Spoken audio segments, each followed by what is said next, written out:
Assalamualaikum warahmatullahi wabarakatuh. Ito po ay seryosong paalala sa mga kapatid kong Muslim na lalaki na pumapasok sa sitwasyon ng duwaya.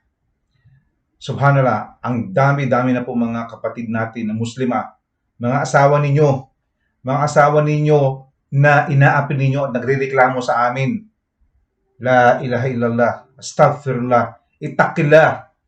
Katukutan nyo ang Allah subhanahu wa ta'ala. Subhanallah, ang mga asawa nyo umiiyak dahil ang unang-una, hindi nyo sinabi sa kanila. Nalaman na lang nila nag-asawa kayo sa ibang paraan. Pangalawa, hindi nyo binibigay ang karapatan nila. Hindi pantay-pantay ang pagtingin nyo sa kanila. Hindi pantay-pantay ang oras nyo, ang panahon nyo, pati ang pagbigay nyo ng salapi o suporta sa kanila. Marami sa kanila nagrereklamo na kapag kayo may pangalawa ng asawa, hindi na kayo nagbibigay o hindi na sapat ang ibinibigay nyo sa una nyong pamilya. La ilaha illallah. Isa pang malaking pang-api ang ginagawa nyo mga kapatid. Subhanallah. May valid reason ang inyong unang asawa na humiwalay sa inyo. Sa batas ng Islam, iharap nyo yun sa isang sheikh, sa isang ustad, hindi sa akin, sa isang talaga nakakaalam. Ilatag nyo ang sitwasyon ninyo. Ilalatag ng sister ang angal niya, ang reklamo niya tungkol sa inyo, na hindi nyo binibigay ang karapatan niya, hindi nyo binibigay ang sustento sa kanya, hindi nyo siya inaalagaan, hindi nyo siya binibigyan ng oras. Sa madaling salita, hindi kayo nagiging mabuting asawang Muslim sa kanya. Ha? Kaya, mas mabuti pa sa kanya na magbagong buhay nang wala kayo sa buhay niya.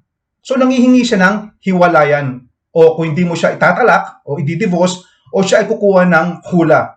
Yan ay pwede sa Islam.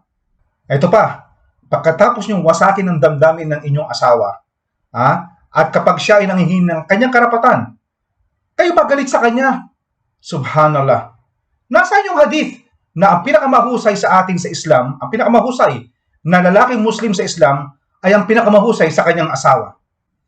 Ayun, hindi nyo na nga binibigay yung karapatan, di ba? Hindi nyo na kinakausap. Pero sinasabi ninyo, akin ka pa rin. Hindi ka mapupunta sa ibang lalaki. Ano gusto niyo palabasin? Gusto niyo maging alipin tong Muslima na ito para sa inyo? Gusto niyo nung kontrolin ito? Kayo lang ang masaya, siya ang nag-iiyak? Papaano kung sa sobrang pang-aapi niyo sa asawa ninyo, siya ay lumabas ng Islam? Subhanallah. Itakillah. Mananagot kayo mga kapatid. La ilaha illallah. Nasaan yung takwa? Nasaan yung takot sa Allah subhanahu wa ta'ala? Nasaan ang iyong habag? Ang kaawaan, ang mercy sa isang Muslima. Nasaan? Subhanallah mga kapatid. Matakot kay Allah subhanahu wa ta'ala. Hindi yan Islam. Hindi yan turo ng Islam. Siya na magising kayo sa katotohanan mga kapatid. Subhanallah. Napalibutan na ba, nabulag na ba ni Shaitan ang inyong pag-iisip? La ilaha illallah. Itakila mga kapatid. Subhanallah. Ibigay nyo ang karapatan ng isang Muslima. Ibigay nyo ang karapatan ng inyong asawa. Matakot kayo sa Allah subhanahu wa ta'ala. Kayo pa naman mga kapatid ko, iba sa inyo kilala ko, mga da'i, mga nagtatawag sa Islam. Anong klaseng pagtatawag yan sa Islam? Subhanallah, pag nalaman ng mga kufar yan, ganyan ang pinagagawa nyo, kaya maraming kufar hindi pumapasok sa Islam eh. Lalo na mga babae dahil kayo nagpapasama eh. Unang-una pinapasama nyo ang pangalan ng Islam. Pangalawa, pinapasama nyo ang sitwasyon ng inyong pamilya. Pangatlo, pinapasama nyo rin ang inyong akhira, ang inyong kabilang buhay. La ilaha illallah. Kumukulo dugo ko mga kapatid. Astaghfirullah.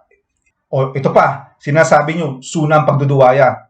Sige, sabihin natin sunang pagduduwaya. Pero ang tanong ko sa inyo, suna ba ang ginagawa ninyo na hindi nyo inaalagaan ang una nyong asawa? Kinalimutan nyo na?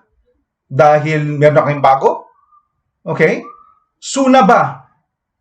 Na huwag kayo mabigyan ng sustento sa una niyong pamilya at hindi sila bigyan ng patas na panahon o parehong panahon kasama ang pangalawa niyong asawa? Actually, hindi yan suna. Yan ay obligatoryo. Yan ay wajib. Pero hindi niyo sinusunod. Kaya nagre-reklamo yung mga asawa niyo eh. Subhanallah. Talagang ibibigay ko kung ano nasa puso ko dahil sobra na nagre-reklamo sa amin.